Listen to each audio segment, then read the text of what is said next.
जय हिंद मित्रांनो. तर चला सुरुवात करूयात. मित्रांनो, आज आपण PSI 2016 चे प्रश्न डिस्कस करणार आहोत. तर याच्यामध्ये विचारले 2016 रोजी संघ लोक सेवा आयोगाचे अध्यक्ष कोण होते? तर आता मला कमेंट बॉक्समध्ये सांगा 2024 रोजी संघ लोक सेवा आयोगाचे अध्यक्ष कोण आहे? ठीक आहे. व्हिडिओ पॉज करून आन्सर कमेंट मध्ये लिहा किंवा मनातल्या मनात ऍटलीस्ट डिसाईड तरी करून ठेवा, म्हणजे ऍटलीस्ट तुमचा एक मॉक टेस्ट पण सॉल्व्ह होऊन जाईल.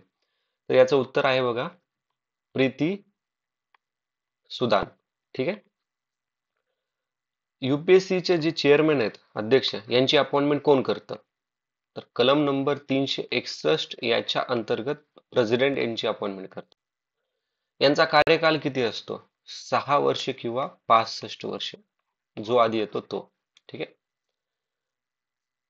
UPSC ही एक इंडिपेंडंट कॉन्स्टिट्यूशनल बॉडी आहे आणि जो अध्यक्ष असतो त्यांची रिअपॉइंटमेंट होत नाही. रिअपॉइंटमेंट नाही. ठीक आहे. आता यांचे मेंबर, UPSCच्या मेंबर बद्दल पाहूयात. तर UPSCच्या मेंबरची अपॉइंटमेंट प्रेसिडेंट करतात. आता जर UPSCच्या मेंबरला रिझाईन करायचं असेल तर ते रिझिग्नेशन लेटर कोणाला देणार? चेअरमनला देणार का प्रेसिडेंटला देणार? तर ते प्रेसिडेंटला देणार. ठीक आहे. आता आपण थोडं लक्षात घ्या, महत्वाचे मुद्दे आहेत हे. ही UPSC, याची मेंबर आणि चेअरमन. ठीक आहे. आता ही PSC, एक्झाम्पल मध्ये आपण MPSC ला बघूयात. MPSC चे मेंबर आणि चेअरमन. ठीक आहे. आता याच्यामध्ये लक्षात ठेवा, हा जो चेअरमन आहे ना, याची रिअपॉइंटमेंट होत नाही. कुठेच रिअपॉइंटमेंट होत नाही. एकदा तो चेअरमन झाला, त्याचा कार्यकाल संपला, तर ओके, संपला त्याचा कार्यकाल. त्याच्यानंतर आता हे मेंबर्स आहेत. ओके, हे मेंबर आहे, UPSC चा मेंबर. तर हा चेअरमॅन बनू शकतो किंवा तो कोणत्या पण बाकीच्या PSC आहेत ना, तर त्याचा चेअरमॅन बनू शकतो. ठीक आहे. पण तो मेंबर म्हणून रिअपॉइंटमेंट होत नाही. ठीक आहे. मेंबर म्हणून रिअपॉइंटमेंट त्याची होत नाही. आणि तो PSC चा मेंबर पण बनू शकत नाही. ठीक आहे. कारण की UPSCच्या मेंबरची जी रँक असते ती PSCच्या मेंबर पेक्षा मोठी असते. म्हणजे तो हा रँक त्याचा म्हणजे हायर रँक वरती आहे, तो लोअर रँक वरती येणार नाही. ओके, हे समजण्यासाठी सगळं सांगतोय मी असं. ठीक आहे. आता एक लक्षात ठेवा, याच्यामध्ये हा जो PSC चा चेअरमॅन आहे, तर तो मेंबर बनू शकतो, तो चेअरमॅन बनू शकतो UPSC चा.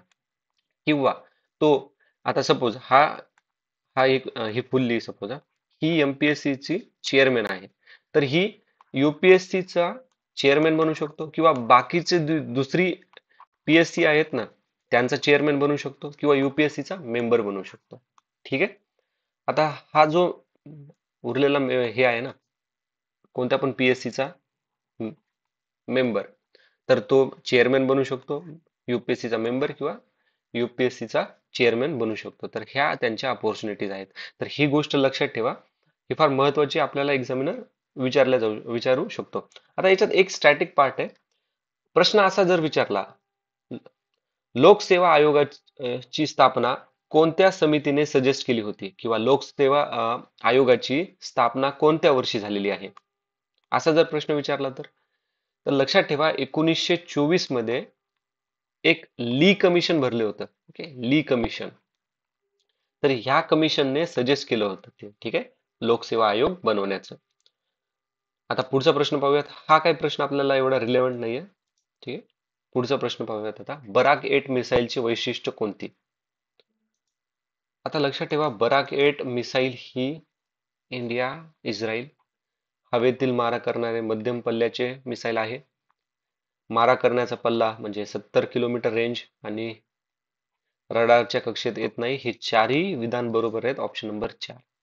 आपल्याला 2024-25 साठी काय लक्षात ठेवायचे? I2U2 काय आहे? तर ही I2U2 चे मेंबर कोण कोण आहेत? इंडिया, इस्रायल, UAE आणि USA. ठीक आहे. तर ही गोष्ट लक्षात ठेवा, महत्वाची आपल्यासाठी. पुढचा प्रश्न आहे आता, झिका विषाणू प्रामुख्याने एडिस इजिप्ती डासामुळे पसरतो. झिका विषाणू युगांडातील झिका जंगलातून आला आहे. झिका विषाणूची लागत गरोदर स्त्रीकडून तिच्या चाइल्डला होऊ शकते. तर हे तिन्ही विधान बरोबर आहेत. ठीक आहे. झिका विषाणूवरती वॅक्सिन बनलेली नाही. ठीक आहे. जर प्रश्न असा विचारला खालीलपैकी कोणत्या रोगावरती वॅक्सिन बनलेली नाहीये, जर ऑप्शन त्यांनी दिले पोलिओ, कोविड, टीबी आणि झिका, तर झिका हे त्याचं उत्तर असेल. ठीक आहे. आता आपण पुढचा प्रश्न पाहूयात. कोपा अमेरिका फुटबॉल चॅम्पियनशिप, तर 2024 मध्ये कोपा अमेरिकाचं 48 एडिशन झालं होतं. कुठं झालं होतं हे? अमेरिकामध्ये. बेस्ट प्लेयर किंवा बेस्ट प्लेयर कोण होता ह्याचं? तर जेम्स. ठीक आहे. मॅन ऑफ द मॅच कोणाला मिळाला? मॅन ऑफ द मॅच मिळाला एंजल डी मारिया. गोल्डन बूट कोणाला मिळाला? लवतारो मार्तिन्झे. आणि गोल्डन ग्लोव्ज कोणाला मिळाले? इमिलानो मार्तिने. ओके, इमिलानो मार्तिने. ठीक आहे. आता पुढचा प्रश्न पाहूयात. नेपाळच्या नव्या संविधानाची तरतूद व जोड्या जुळवा. नेपाळचं नवीन संविधान बनलं होतं 2015 मध्ये. ठीक आहे. तर हे त्यावेळेस 2016च्या मध्ये न्यूज मध्ये असणार आहे. तर आपल्याला 2024 साठी एवढं रिलेव्हंट नाहीये. तर याचं उत्तर बघा, ऑप्शन नंबर 1 आहे. पीएम कोण आहेत ते लक्षात ठेवा, के पी शर्मा ओली. आणि प्रेसिडेंट कोण आहेत नेपाळचे? प्रेसिडेंट आहेत रामचंद्र पौडेल. ठीक आहे. नेक्स्ट प्रश्न. अरब लीगची स्थापना 22 मार्च 1945 रोजी झाली. इराक हा अरब लीगचा संस्थापक सदस्य आहे, फाउंडिंग मेंबर आहे. नोव्हेंबर 2011 पासून अरब लीग मधून सिरियाचे सदस्यत्व रद्द करण्यात आले आहे.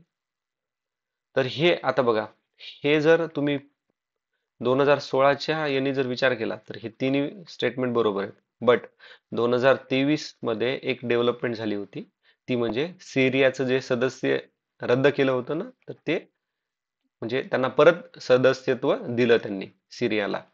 तर आता टोटल मेंबर किती आहेत? 22. आता एक प्रश्न विचारतो कमेंट बॉक्स मध्ये, किंवा ऍटलिस्ट मनातल्या मनात तरी डिसाईड करून ठेवा, पाकिस्तान अरब लीगचा मेंबर आहे का नाही? आता बघा, हे 22 मेंबर कोण आहेत ते आपण एकदा पाहूयात. तर 22 मेंबर बघा, Algeria, Bahrain, Comoros, Djibouti, okay, Djibouti, DIGBOUIT, okay, त्यानंतर इजिप्त. मी ज्या कंट्रीला अंडरलाईन करतो ना, ते ऍटलिस्ट ते लक्षात ठेवा. Okay, Egypt. त्यानंतर Iran, Jordan, Kuwait, Lebanon, Libya, Mauritius. Mauritius एक लक्षात ठेवा. Morocco, Oman, Palestine authority, Qatar, Saudi Arabia founding member आहे एक. सौदी अरेबिया नंतर सोमालिया. ठीक आहे. सिरिया परत वापस आलेला आहे. सुडान आणि UAE फाउंडिंग मेंबर यमन. ठीक आहे. ओके. तर याचं बघा, पाकिस्तान याचा मेंबर नाहीये. पाकिस्तान अरब लीगचा मेंबर नाहीये, हे लक्षात ठेवा. पुढचा प्रश्न आता आपण पाहूया 2024च्या डेटानुसार कृषी आणि शेतकरी कल्याण विभागाचे मंत्री कोण? तर शिवराज सिंग चौहान. महिला आणि बाल विकास अन्नपूर्णा देवी. माहिती आणि प्रसारक अश्विनी वैष्णव. कायदा आणि न्याय अर्जुन राम मेघवाल. ठीक आहे. पुढचा प्रश्न पाहूयात आता. टाइम्स, आता ना ही रँकिंग तर काही महत्वाची नाहीये. सावित्रीबाई फुले पुणे युनिव्हर्सिटी 2024 मध्ये जी क्यूएस वर्ल्ड युनिव्हर्सिटी रँकिंग हा एक रँकिंग देणारा एक ग्रुप आहे. QS world university ranking Asia म्हणजे त्यांनी एशिया कॅटेगरीमध्ये सावित्रीबाई फुले युनिव्हर्सिटीला 173वा रँक आहे. ठीक आहे. आणि ह्या युनिव्हर्सिटी रँकमध्ये भारताच्या 21 युनिव्हर्सिटीज आहेत. त्याच्यापैकी एक आहे आपली सावित्रीबाई फुले युनिव्हर्सिटी. याची स्थापना केव्हा झाली? 1949 मध्ये. आता क्यूएस वर्ल्ड रँकिंग मध्ये ना आय आय टी दिल्लीचा रँक किती आहे? 44. आय आय टी बॉम्बेचा रँक किती आहे? 48. ठीक आहे. पुढचा प्रश्न. ठीक आहे. 2024 मध्ये एक न्यूज न आपलं हे एक म्युझियम फार न्यूज मध्ये होतं. तर त्या म्युझियमचं नाव काय आहे? युगे युगीन भारत नॅशनल म्युझियम. हे नवी दिल्लीमध्ये बनणार आहे आणि हे जगातलं सर्वात मोठं म्युझियम बनणार आहे. आणि इंडिया, फ्रान्स फ्रान्स आपल्याला मदत करणार आहे हे म्युझियम बांधण्यासाठी. ठीक आहे. तर हे महत्वाचे मुद्दे आपल्याला लक्षात घ्यायचे आहेत. ठीक आहे. तर मित्रांनो बघा, हे इवन त्यावेळेसचे करंट अफेअर प्रश्न असले तरी ना आपल्याला कशी हिंट देतात 2024-25 साठी. ठीक आहे. पुढचा प्रश्न. साहित्य अकॅडमी 2014. 2023 मध्ये साहित्य अकॅडमीचे अवॉर्ड 2024 मध्ये देण्यात आले होते 24 लँग्वेजेस साठी. ठीक आहे. पहिल्यांदा साहित्य अकॅडमी अवॉर्ड 1955 मध्ये देण्यात आलेला होता. आता ना आपण पाहूयात इथं भाषा. ठीक आहे. कोणत्या भाषेत त्यांची कॅटेगरी कोणती आहे? जसे की नॉवेल आहे का, पोएट्री आहे का, क्रिटिसिझम आहे. ओके. लेखक कोण? तर इंग्लिश भाषेमधील स्पिरिट नाईट्स ह्या कादंबरीला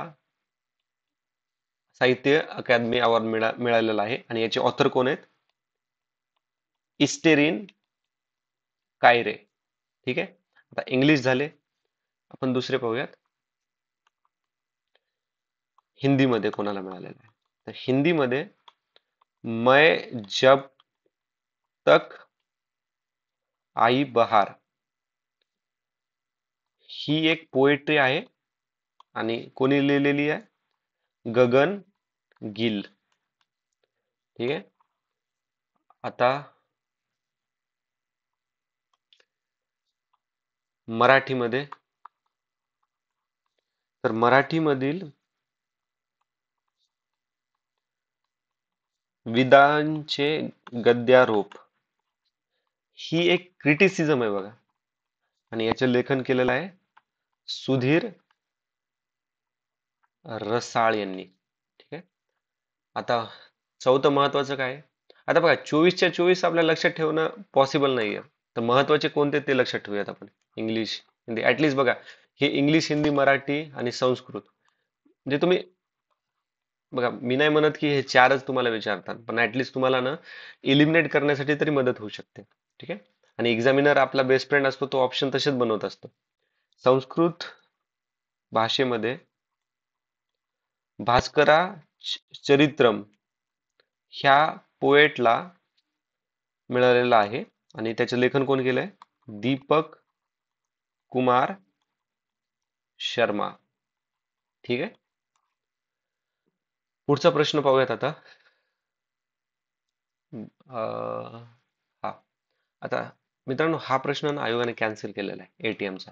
पण एक गोष्ट लक्षात ठेवा, म्हणजे 2021 मध्ये बँकिंग एक्झाम मध्ये विचारलेला आहे. कोणती बँकिंग एक्झाम आहे मला एक्झॅक्टली आठवत नाहीये. पण ICICI बँक ही पहिली बँक होती जिने इंटरनेट बँकिंग फॅसिलिटी सुरू केलेली होती. ठीक आहे. ICICI bank. ओके. पुढचा प्रश्न. अटल पेन्शन योजनेची अंमलबजावणी 1 जून 2015 पासून सुरू झाली. प्रधानमंत्री जीवन ज्योती विमा योजनेची अंमलबजावणी 1 ऑगस्ट 2015 पासून सुरू झाली. तर बघा, अ हे विधान बरोबर आहे, ब हे विधान चुकीचं आहे, कारण की 1 ऑगस्टला नाही झालेली आहे, तर ही झालेली आहे 9 मे ला. ठीक आहे, टफ प्रश्न आहे हा, कारण की 9 मे एक्झॅक्टली डेट आपल्याला त्या एक्झाम प्रेशर मध्ये लक्षात राहणं थोडंसं टफ जातं. आता ह्या दोन्ही ज्या स्कीम्स आहेत ना, मिनिस्ट्री ऑफ फायनान्स यांच्या अंतर्गत चालतात. पहिले बघूयात आपण अटल पेन्शन योजना. 18 ते 40 वयोगटातील व्यक्ती भरू शकतात. 60 वर्षानंतर त्यांना पेन्शन मिळतं. ठीक आहे. अं, आणि प्रधानमंत्री जीवन ज्योती विमा योजना ही एक नॅशनल इन्शुरन्स स्कीम आहे. ओके, नेक्स्ट प्रश्न पाहूयात आपण. खालील विधाने विचारात घ्या. भारतीय संविधान सभेची पहिली बैठक 9 डिसेंबर 1946 रोजी पार पडली. डॉक्टर सच्चिदानंद सिन्हा हे भारतीय संविधान सभेचे अध्यक्ष होते. भारतीय संविधान सभेने 26 नोव्हेंबर 1949 रोजी संविधान स्वीकारले. स्वीकारले विचारले. आता मित्रांनो बघा, अ आणि क हे विधान एकदम करेक्ट आहे. ओके, ऑप्शन नंबर 4 आहे. आता जर तुम्ही थोडा प्रॅक्टिकली विचार केला ना, तर ब हे विधान पण बरोबर आहे. कसं? कारण की सच्चिदानंद सिन्हा यांना ज्या, आता बघा आपण पहिले टाइमलाईन नुसार जाऊयात. एम एन रॉय यांनी 1934 मध्ये काय केलं? संविधान सभा, कॉन्स्टिट्यूशन असेंब्ली असावी अशी आयडिया त्यांनी प्रपोज केली होती. एम एन रॉय यांनी 1934 मध्ये. ठीक आहे. आता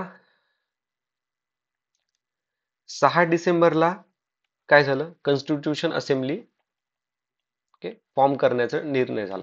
फॉर्म केली 6 डिसेंबरला. फॉर्म केली 6 डिसेंबरला. 9 डिसेंबरला पहिली सभा भरली. पण ह्या सभेचे जे टेम्पररी प्रेसिडेंट होते ना, ते डॉक्टर सच्चिदानंद सिन्हा होते. ठीक आहे, डॉक्टर सच्चिदानंद सिन्हा होते. आणि 11 डिसेंबर 11 डिसेंबर रोजी डॉक्टर राजेंद्र प्रसाद यांना परमनंट म्हणजे यांना प्रेसिडेंट बनवण्यात आलं होतं. आणि हे बिनविरोध निवडून आलेले होते कॉन्स्टिट्यूशन असेंब्लीचे प्रेसिडेंट. ठीक आहे. आता याच्यात अजून एक गोष्ट लक्षात ठेवा. 13 डिसेंबरला 1946ला जवाहरलाल नेहरू यांनी सॉरी जवाहरलाल नेहरू यांनी ऑब्जेक्टिव्ह रिझोल्युशन पास केलं होतं, इंट्रोड्यूस केलं होतं. ऑब्जेक्टिव्ह रिझोल्युशन 29 ऑगस्ट 1947 ला ड्राफ्टिंग कमिटीची गठीत करण्यात आली होती. आणि चेअरमॅन कोण आहेत ड्राफ्टिंग कमिटीचे? डॉक्टर बी आर आंबेडकर. ठीक आहे. आता 26 नोव्हेंबर 1949 रोजी संविधान स्वीकारलं. पण ते फोर्स मध्ये केव्हा आलं? ते फोर्स मध्ये आलं 26 जानेवारी 1950 ला. ओके, 49ला बनलं, 1950ला फोर्स मध्ये आलं. नॅशनल फ्लॅग केव्हा अडॉप्ट केलेला आहे? 22 जुलै 1947 ला. ठीक आहे. आता याच्यात अजून एक दोन महत्वाचे पॉइंट लक्षात ठेवा. 24 जानेवारी 1950 ला डॉक्टर राजेंद्र प्रसाद यांना भारताचे प्रेसिडेंट म्हणून त्यांची नियुक्ती करण्यात आली होती. इलेक्ट झाले होते ते. ठीक आहे. ओके, तर आय होप क्लिअर आहे पूर्ण. हा तुम्हाला डाऊट पण तुमचा क्लिअर झाला असेल. पुढचा प्रश्न पाहूयात. घटक राज्यांच्या महाधिवक्ता याच्याबद्दल खालीलपैकी कोणते विधान बरोबर नाही? विधान बरोबर नाही असं विचारलं आपल्याला. खूप वेळेस हा प्रश्न आपण सॉल्व्ह केलेला आहे. ठीक आहे, खूप वेळेस रिपीट झालेला हा प्रश्न महाधिवक्ताचा. तर बघा, भारताच्या राष्ट्रपतींनी निश्चित केल्याप्रमाणे वेतन भत्ते सवलती मिळतात. हे राष्ट्रपती नाही आहेत, राज्यपाल आहेत. यांची अपॉइंटमेंट पण राज्यपालच करतात. ठीक आहे. आणि राज्यघटनेत काही सांगितलेलं नाहीये कलम नंबर 165 मध्ये मेन्शन केले. आता बघा, राज्य विधानमंडळ सदस्यांना मिळणारे सर्व विशेषाधिकार उपभोगता येतात. बरोबर आहे. पण आता एक मुद्दा लक्षात ठेवा, महाधिवक्ता हा हाऊस मध्ये जाऊन बोलू शकतो. ओके, भाषण देऊ शकतो तो, पण त्याला वोट करण्याचा अधिकार नाहीये. ठीक आहे. आता हा झाला महाधिवक्ता. आणि महाराष्ट्राचे महाधिवक्ता कोण आहेत 2024 चे? डॉक्टर बिरेंद्र सराफ. ठीक आहे. आता युनियन लेवलवरती कोण आहेत? ओके, संघ लेवलवरती कोण आहेत? तर कलम नंबर 76 मध्ये प्रेसिडेंट अपॉइंटमेंट करतात अटॉर्नी जनरल ऑफ इंडियाची. ठीक आहे.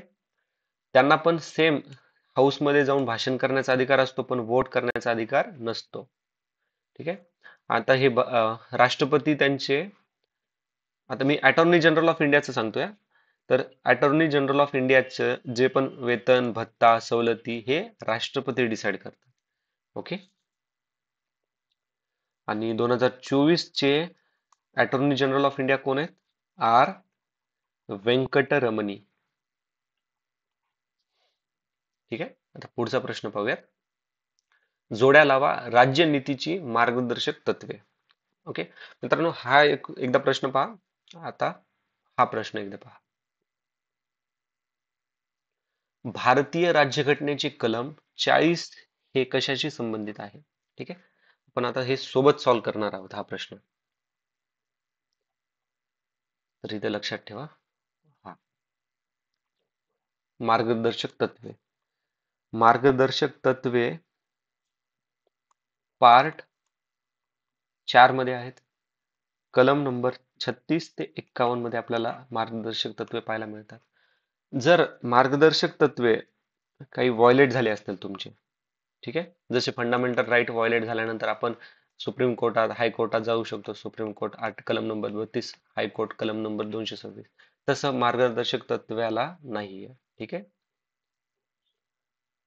मार्गदर्शक तत्वे गोहत्या प्रतिबंध, तर हे कलम नंबर 48 मध्ये. समान नागरी कायदा, समान नागरी कायदा कलम नंबर 44. राष्ट्रीय स्मारकाचे संरक्षण, तर हे 49. आणि ग्रामपंचायतीची स्थापना कलम नंबर 40. ठीक आहे.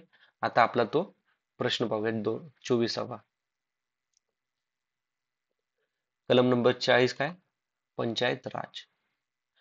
समान नागरी कायदा आताच बघितलं होतं, कलम number 44. Equal pay for equal work. Equal pay for equal work कोणकोणते कलम येतात मित्रांनो? आता कलम नंबर 39. ठीक आहे. याच्यात पण सब पार्ट डी मध्ये पाहायला मिळतात. आणि महिला सबलीकरण आपल्याला कलम number 38, 39 sub clause A, 39 sub clause D, 39 sub clause E. ठीक आहे. कलम नंबर 42, कलम नंबर 45, कलम नंबर 44 पण येतात. ठीक आहे. महिला सबलीकरण. ओके. आता आपण पाहूयात आपला प्रश्न क्रमांक 19. भारतीय राज्यघटनेच्या खालीलपैकी कोणत्या कलमात 6 ते 14 वयोगटातील सर्व मुलांसाठी मोफत व सक्तीचे शिक्षणाची तरतूद केली आहे? खूप वेळेस प्रश्न आपण डिस्कस केलेला आहे मित्रांनो हा. ठीक आहे.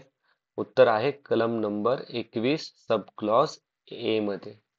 सब क्लॉज ए मध्ये. ठीक आहे. आता बाकीचं बघूयात. आता हे सब क्लॉज ए मध्ये केव्हा इंट्रोड्यूस केले होते? 86 कॉन्स्टिट्यूशन अमेंडमेंट ऍक्ट 2002 मध्ये. ठीक आहे. आता कलम नंबर 21 सब क्लॉज सी काय आहे? तर प्रत्येक व्यक्तीला कायद्यापुढे प्रोटेक्शन, इक्वल प्रोटेक्शन असतं विदिन इंडियन टेरिटरी. ओके. भारतामध्ये, भारताच्या बॉर्डरच्या अंतर्गत सर्व व्यक्तीला इक्वल प्रोटेक्शन आहे. ठीक आहे. कोणी गरीब असो का श्रीमंत असो. ओके. सर्वांना इक्वल प्रोटेक्शन आहे. कलम नंबर 51 सब क्लॉज ए मध्ये काय मेन्शन केलेलं आहे? तर कलम नंबर 51 सब क्लॉज ए हे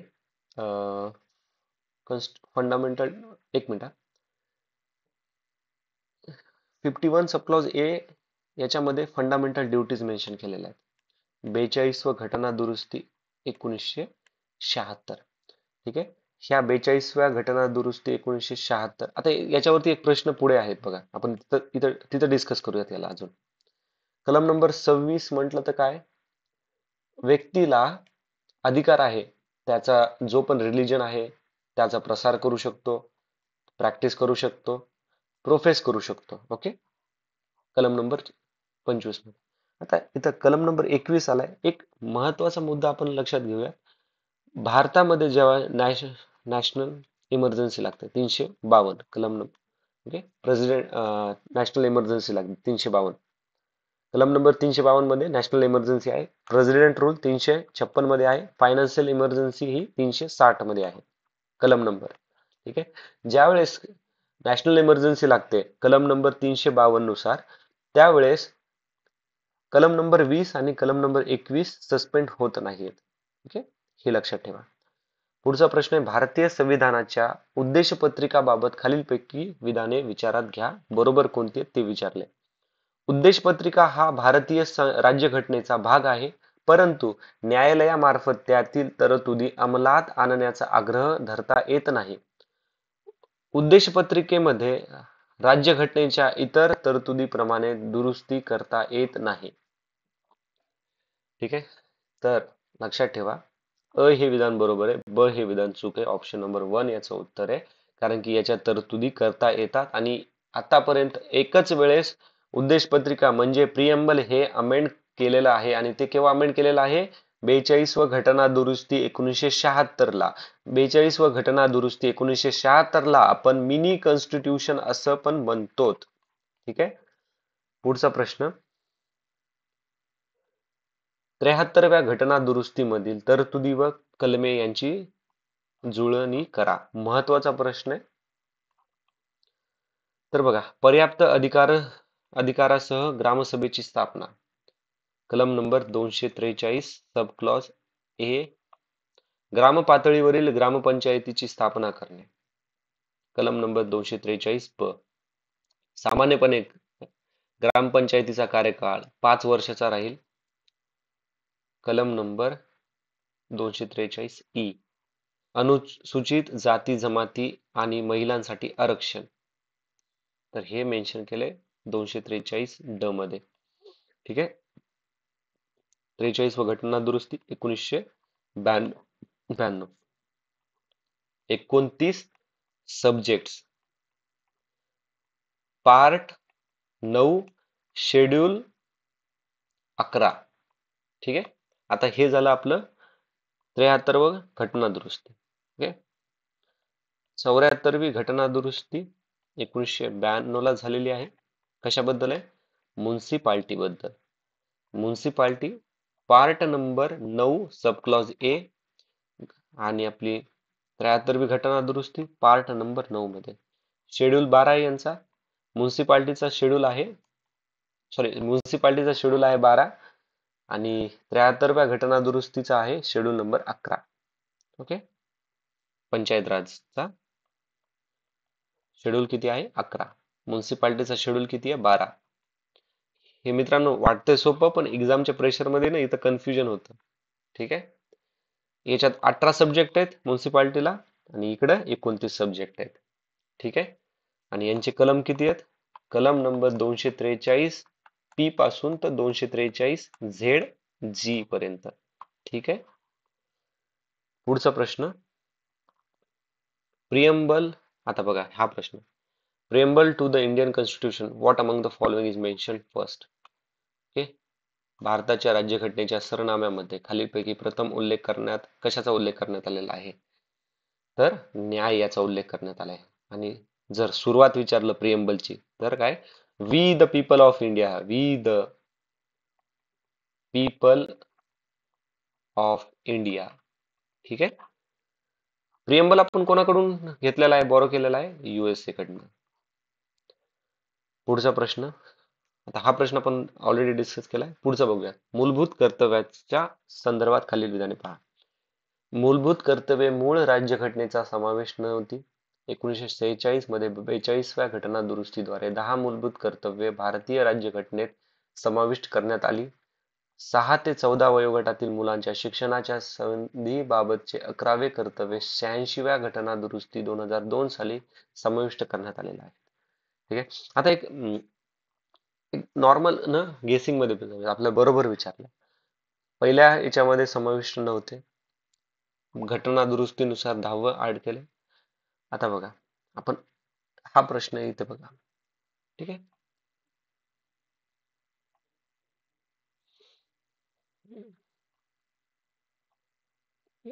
हा कुठे गेला? अच्छा हा बघा 52व घटना दुरुस्ती. ठीक आहे. काय म्हणतात ते 86 कॉन्स्टिट्यूशन अमेंडमेंट ऍक्ट. ठीक आहे. आपण इथं डिस्कस केलं नाही. आता पहा. ठीक आहे. इथे काय म्हणतात ते आता हे पेपरमध्येच तुम्हाला कशा एक्झामिनरना हिंट कशा दिलेल्या आहेत ते बघा तुम्ही.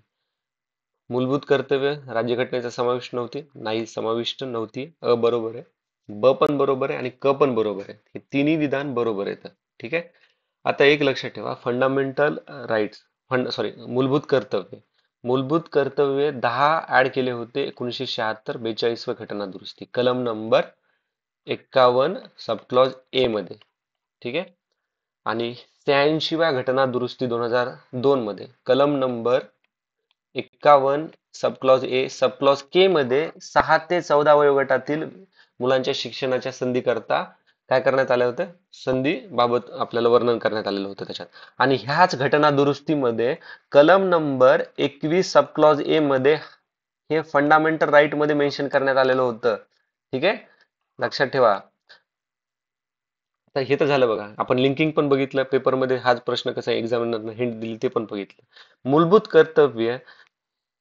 कर्तव्य आपण कोणाकडून घेतले आणि मूलभूत कर्तव्य कोणत्या कमिटीने सजेस्ट केलेले आहेत असं जर प्रश्न विचारला तर मूलभूत कर्तव्य आपण घेतलेले आहेत USSR सोव्हिएत संघ म्हणजे आजचा रशिया.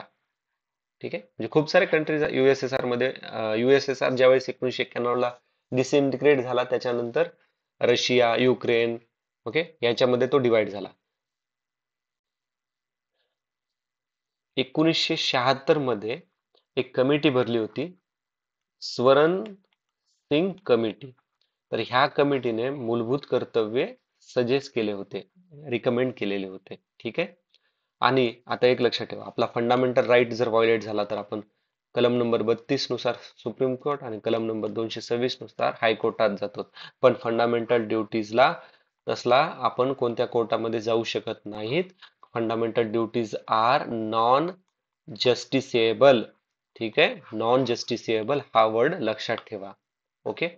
आता पुढचा प्रश्न पाहूयात आपण. भारतीय राष्ट्रीय कामगार महासंघ बाबतचे विधान कोणते बरोबर आहे? तर याची स्थापना 1947 मध्ये तिची बांधिलकी काँग्रेस आय पक्षाशी आहे. कामगाराशी संबंधित प्रश्न शक्यतो समन्वय चर्चा वाटाघाटी शांतता मार्गाने सोडाव्यात अशी तिची धारणा आहे. तर हे तिन्ही विधान बरोबर आहे. याच्यातनं एकच गोष्ट लक्षात ठेवा all India trade union Congress AITUC 1920 मध्ये गठीत झाली होती. ओके. आणि याचे पहिले प्रेसिडेंट कोण होते तर लाला लजपत राय. ओके मित्रांनो आय होप तुम्हाला आजचे पूर्ण प्रश्न आवडले असतील. जर तुम्हाला काही सजेशन द्यायचे असेल तर प्लीज कमेंट बॉक्समध्ये मेन्शन करा. ठीक आहे. Thanks for watching see you in next video. जय हिंद.